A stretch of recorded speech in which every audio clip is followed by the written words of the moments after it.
Hey y'all, happy Wednesday. We're waiting on Johnathan. So just as we're waiting on him, let me introduce Johnathan Iverson is the last ringman. There he is. He is joined. Send me a request, Johnathan, so I can add you in. Just to introduce him before he comes in, he is known as the last ringmaster.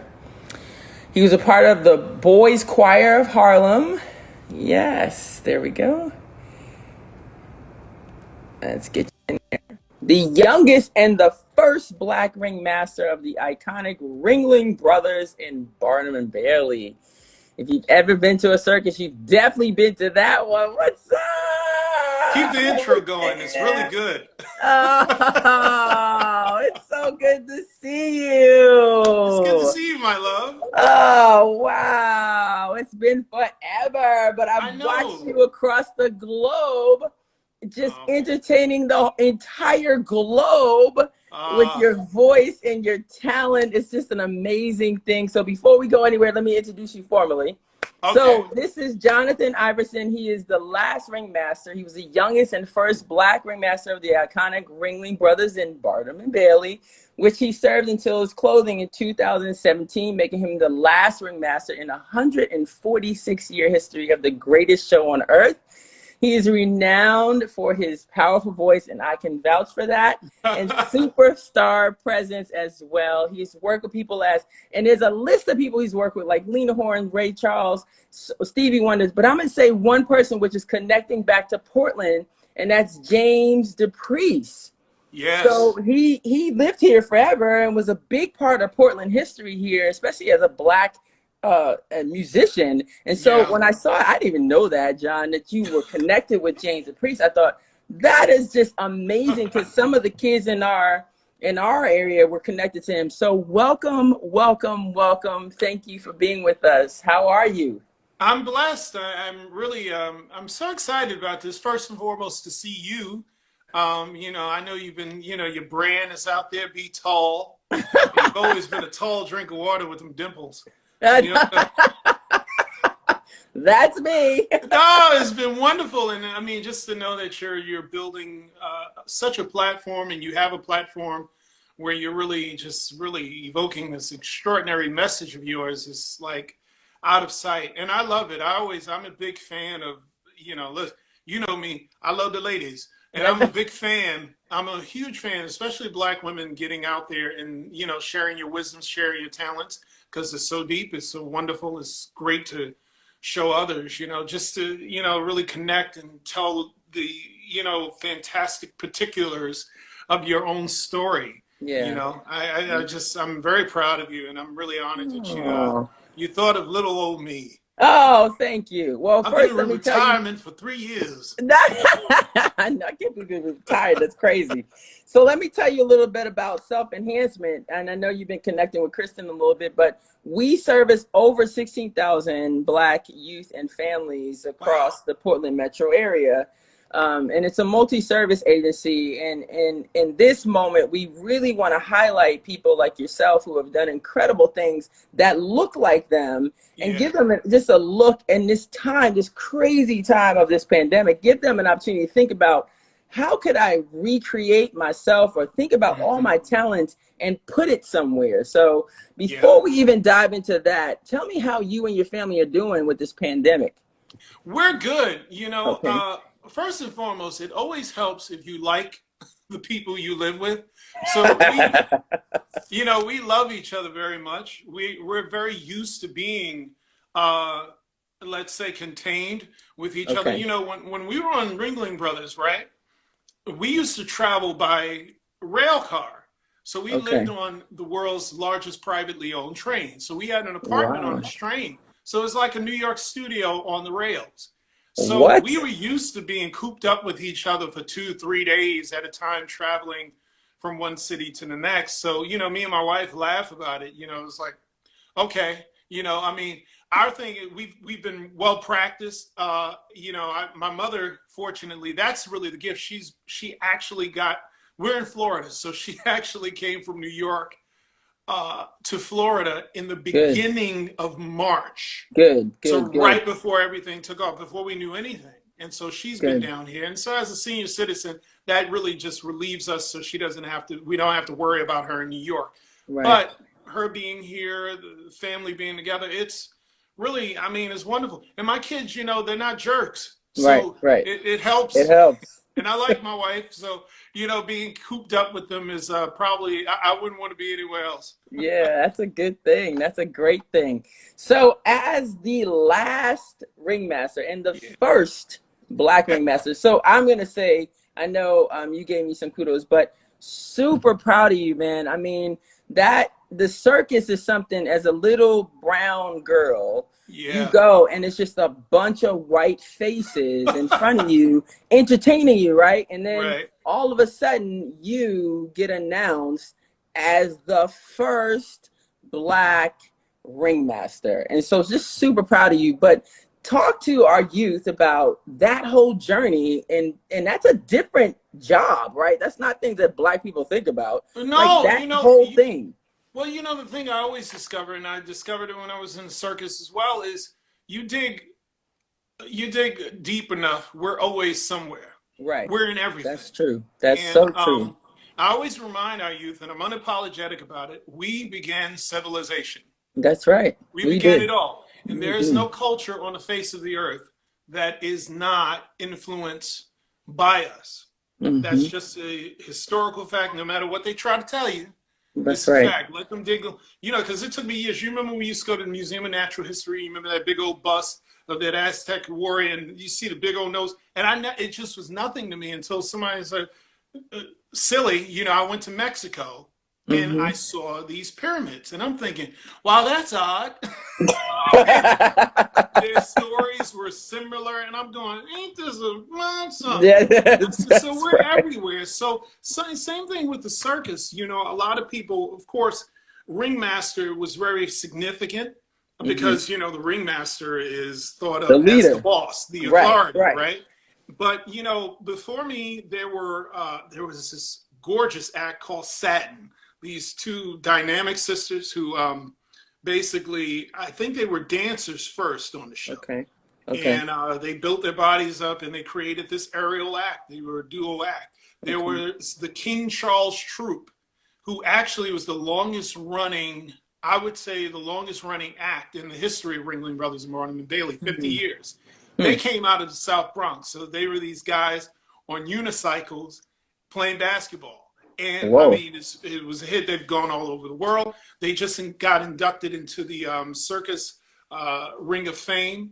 And so, you know, we've always had bits of our folks in circuses like that. And really throughout the circus world, anyway, it's just, you know, I mean, even in Europe, there was this wonderful aerialist who's like, she was a muse to many of the popular artists at the time. Her name was Lala. And she was just this brilliant artist. I mean, we've always been there, even musically. There's a wonderful gentleman by the name of P.G. Lowry, who, you know, I mean, you know, his music was very prolific.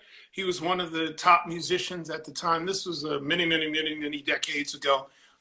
What we understand now, there's a wonderful Netflix showing of PBS's American Experience, The Circus. And it talks about how jazz and ragtime and music like that was actually featured at the circus first.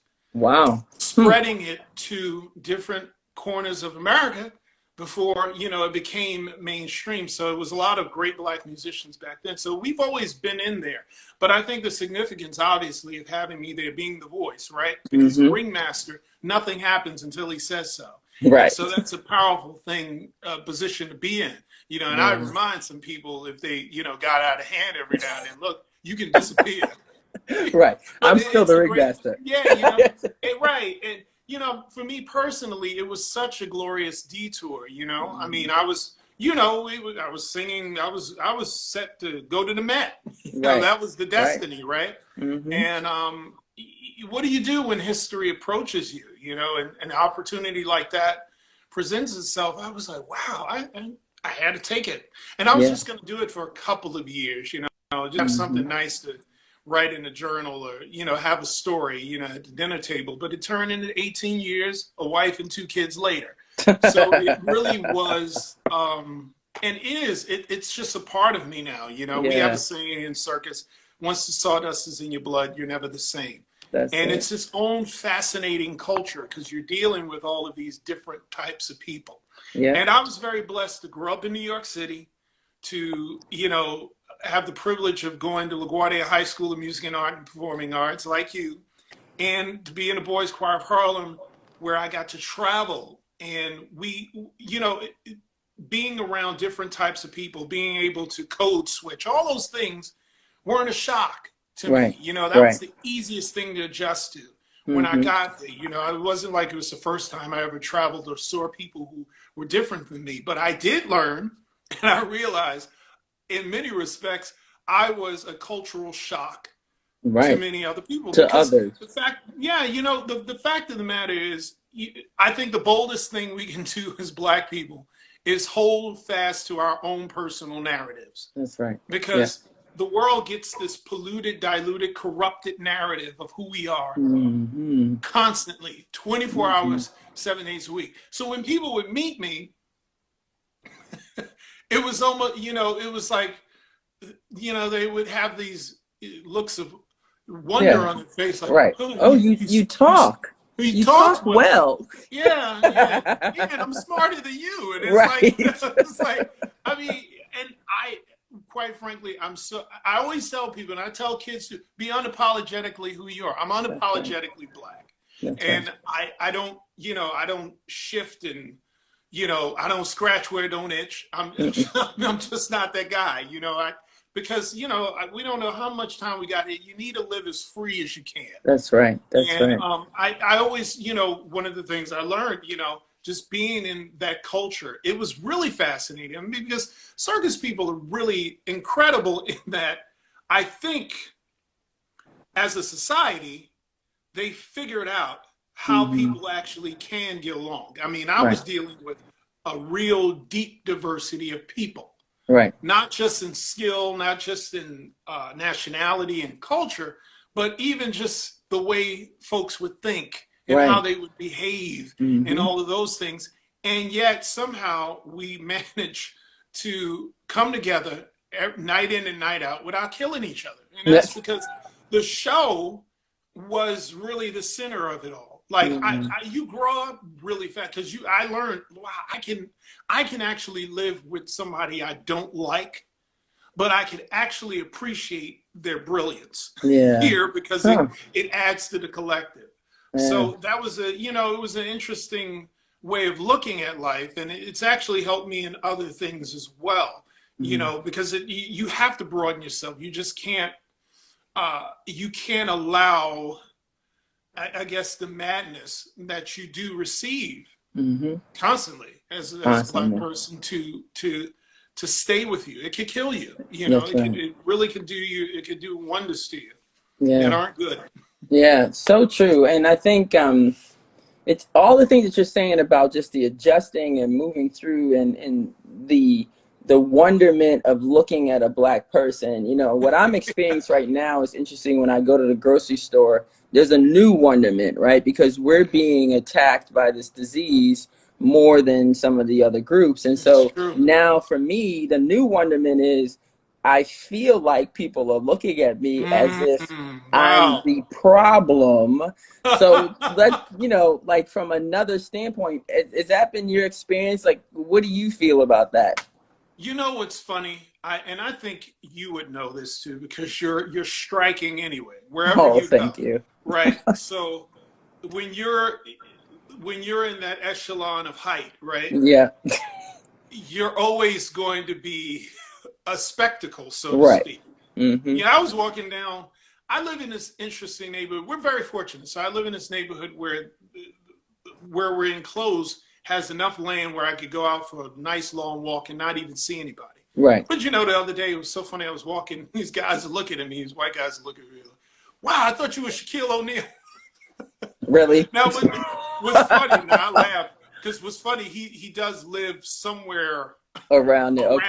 Okay, you know, got it. Yeah, just a little shorter. But you know, there's something about height anyway that attracts people, and then you put you put this chocolate on it too, and then there's that. You know, I remember when I was in Mexico with the show, it was so funny. You know, people kept asking me for pictures. They kept asking me for pictures. And I'm thinking, oh, they probably think I'm some basketball player or something. This is no big deal.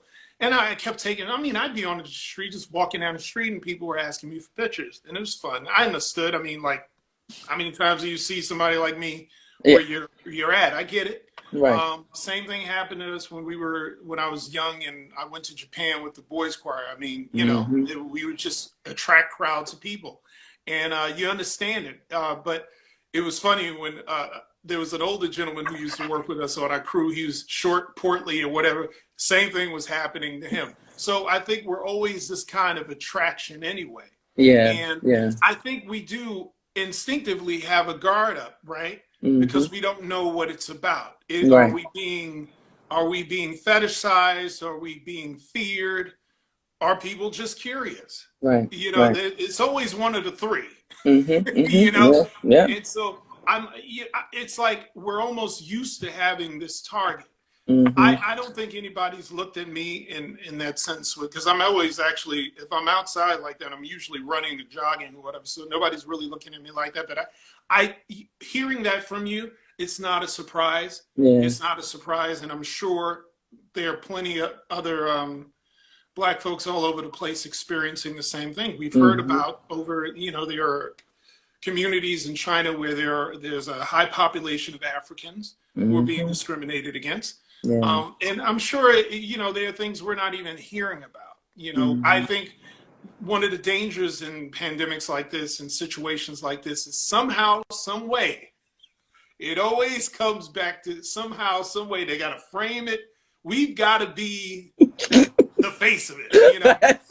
We got to be somehow, some way. And that's what I always try to encourage young people, and especially their parents. This is one of those times where I think we're in this fascinating season where we have to reset and really take ourselves seriously, and be vigilant about it and unapologetic about it. I mean, I recently sat my children down and had them sit through all of Eyes on the Prize. Good stuff. Yeah, I mean, because, and to me, I'm like, this is our responsibility to really pass these stories down to them. And one of the unfortunate things some of our elders have not done is that. I get it. It's too painful. And it's so traumatic, and I get that. But you still have a responsibility, because I think what we're getting now is this interesting generation that has no framework. They're just reacting. So they don't know why these things are. They don't know why these people are the way they are. There are plenty of books that will enhance and answer questions. There are plenty of elders, if they would open their mouths, that would answer questions. And there are things that we know from our own common sense of what's sensible to the commonalities that are around us, right? But we have to really, really, I think, and I hope people are taking this time to do it. This is a reset, right? I think it's a time where we should start sitting your kids down. Stop apologizing for it. And not only with your own children, but I think a lot of us have to work on our own self-hatreds and face it too. Because our kids see that. They see how you are with others, or how we play this hierarchy within our own community, I mean, one of the things I was always mindful of when I was on the circus. So here I am, the guy in the top hat. When I got there, the thing I knew is my status covered me. Right. I had managers who literally would take me aside and said, the chairman made it clear that we're to keep you happy. That's right. So I was pre-murder trial OJ. Okay? Right. You remember how people treated OJ Simpson before he allegedly killed that woman? He could do no wrong. That was me. They loved me. Okay? But I was never under any illusions, you know, and I tell folks, especially those of us who might reach a certain status, you reach a certain status, you've got to be careful. It's sort of an illusion, but also don't forget your folks. That's right. And one of the things I always did was I would embrace them quick. Because what we tend to do, especially in a corporate setting or what have you, it's funny. We go to our little spaces because we don't want to, you know, it's like we're in competition to see who's the favorite Negro, you know, and so we don't want to have a community. And I was like, no, I would think, and it's interesting because it created a measure of respect among others because every other group did it. You go on a show, you see Chinese with Chinese, you see Russians with Russians, Brazilians with Brazilians. And it's funny, I tell you without fail, if 3 or more black people were together just standing by themselves, it would suddenly be a new show. Like everybody's attracted to this. I'm like, this is wild. All y'all groups are always together, just ain't inviting us to nowhere unless you want something. But we just say hi to each other in just 3 of us, and everybody. It's like a reaction. It's so weird, you know. I'm like, wow. And it's the power of us. I think that we forget sometimes the power of us, and so I love the fact that you're like, in this reset, let's really be unapologetic in teaching our children the power of who we are, and use this as an opportunity because there's so much room now for us to just dig into our kids and give them stuff that, with all the things in the hustle bustle of everything, it just is no time for that. Or we act like there's no time for it. But now you have no excuse. We have to lose the spirit of fear, because I think we have such a survivalist mindset. Oh, we don't want to step on toes here. Oh, I don't want to, because that's how many of us think. If I say if I get too loud, this will happen to me here. If then this is, and this is how people think. We have such a survivalist mindset, but I think we have to really build our faith in who we are, what we've come from. And that, again, this is not about taking over something. This is literally about having our lives as free as possible. And you really can't if you're not honed in on your history, if you're not willing to defend what you are and who you are, and to be really honest about it. You know, I mean, just this is who I am. And who we are in all of our, because obviously black people aren't a monolith. You know, I mean, we're not a monolith. We all have different interests. We all have different beliefs, lifestyles, whole bit.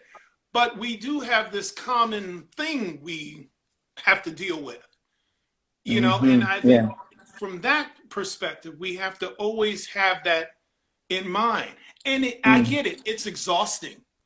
It can be exhausting. Absolutely. But I think it lifts the more the collective is aware. That's right. You know, because I mean, I think because we see it, and we see these little slick games that happen, because if we're not in charge of our collective and our narratives, then others slip in and start doing funny things. What do you see now?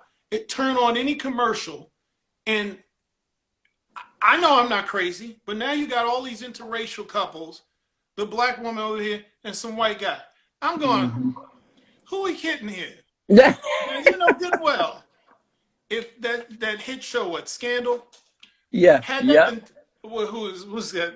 If Blair Underwood was president of the United States, and you know, Hollywood's white it girl, somebody was Olivia Pope, that show would have been on for 2 weeks. Right. Okay, but now we have all to, you know, it's about diversity. No, it ain't. And then, or you hear certain campaigns. Listen to these Democrats when they talk about black people, dismissing black men out of hand.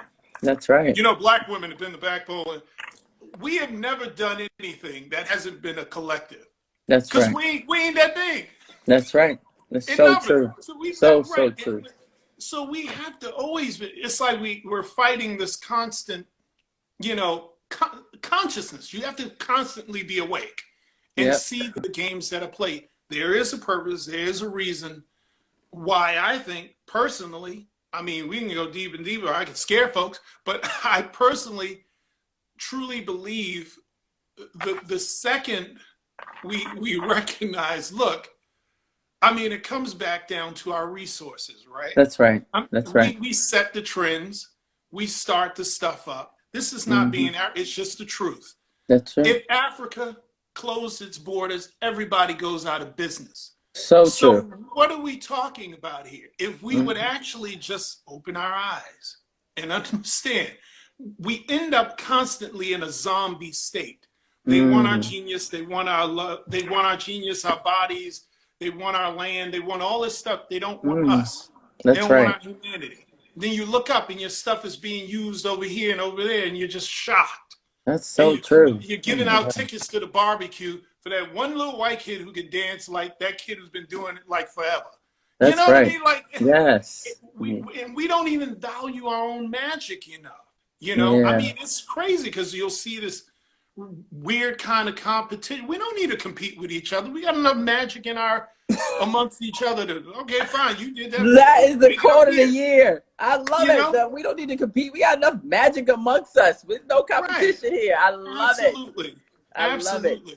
I love it. I love it. So before we close this up, give me one like nugget that you want the people, because I always have to remind folks, you know, big city folks forget that there's Black folks everywhere, right? Because of course, every time people from New York find out I'm in Oregon, they're like, "What the heck's in Oregon?" You know. So, but like I said, we service over 16,000 Black kids and families. They are, and we are everywhere. Like you said, we exist everywhere.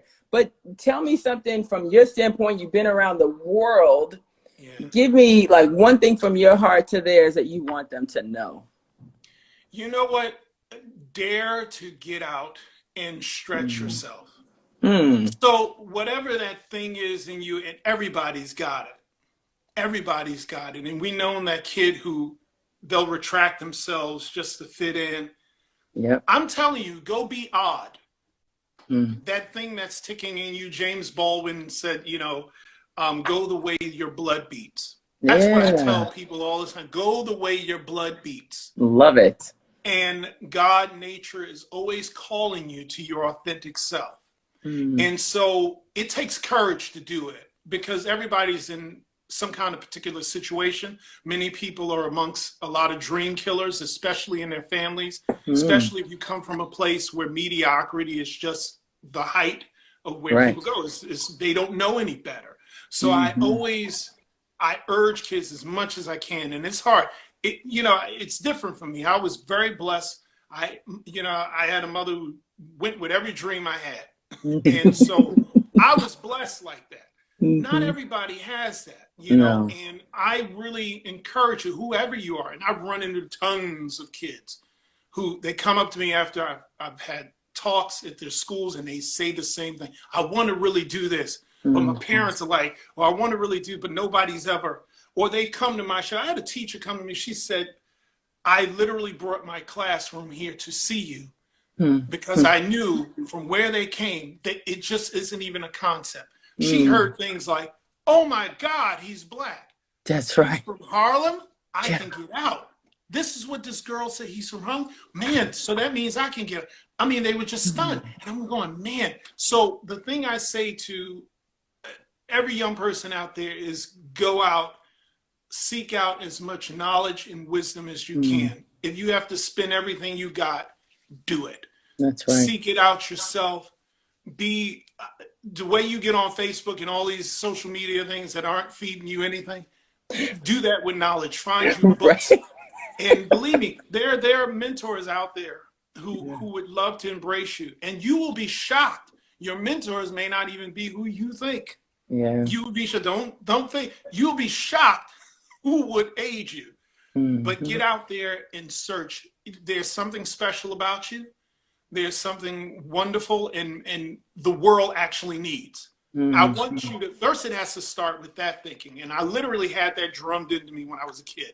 Like, you're special. You matter. You matter. You matter. Like, I felt like Superman in that capsule coming. That's how I was made to feel. And I want every child to feel like I'm on this earth on purpose. That's right. No matter what my situation is, I'm here on purpose. There's a reason maybe why I'm going through the things. Because I always tell people, come to me with this challenge. I say, you know, maybe your enemy is at you because whatever you've got going is so crucial that they got to trip you up. And they got to manipulate you into thinking you're not worthy. You are. Start by knowing you're worthy, you're worthy, you're worthy, and then seek out wisdom, mentorship, like it's your favorite soda or something. Seek it out. See, and don't ever get tired of it. Please do that. I love it. Oh my God. So many nuggets in there. I'm happy that this sits on for 24 hours because people will be able to come back and listen to it over and over again. And we'll make sure we get you a copy. But I got to tell you, John, from my heart to you and your family, I so appreciate the nuggets that you have taken time out to give us today. More importantly, like you said, kids came up to you to see you, and people brought people to see you as the first and last ringmaster for Ringling Brothers. And I'm going to tell you, I am super proud of you. There's not enough times that I can say that. I don't feel like it's even deep enough to say, because it's bigger than you, and you know that. Yeah. And you've taken that on, and you've taken it on with grace and elegance, and you are a Black man, and I'm super proud of you. Keep doing it, man. Super proud of you. You keep doing what you're doing. You out there, I mean, you servicing all them folks. I love it. I love it. SCI is everything. We'll have to connect after this. Everybody, thank you for coming again. Please give a warm thank you to Johnathan. We're super happy to have had you. You and I will connect, and blessings to you and yours. Thank you. All right. We'll see you later. Bye now. So that's it, y'all. Wellness Wednesday. We'll be back here next week at 2 o'clock, and we will make sure that we give you some nuggets just for you and your community. Super excited to have you all here today. Thank you for joining us. You have a wonderful day. Stay safe. Stay definitely focused on who you are and what you have to give, and make sure you keep moving and nourish your mind and your body with good stuff. Bye, y'all. See you later.